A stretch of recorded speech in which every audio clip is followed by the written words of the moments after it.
bóng núi con cài tê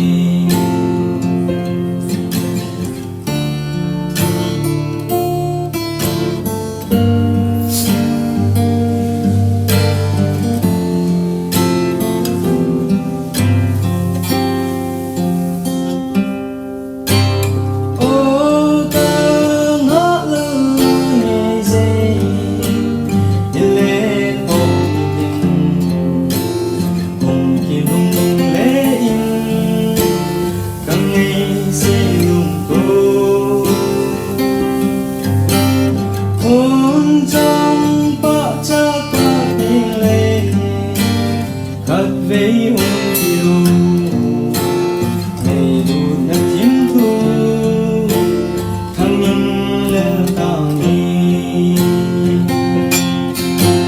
lẽ ra cũng không kỳ hay rồi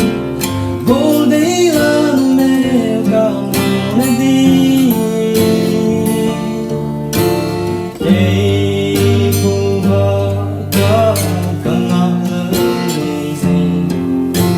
sẽ lại nào bóng núi con cài tê về nào cũng không kỳ hay rồi vô đấy là mẹ càng đi đây cô vợ có càng lớn gì sẽ lại nào bóng núi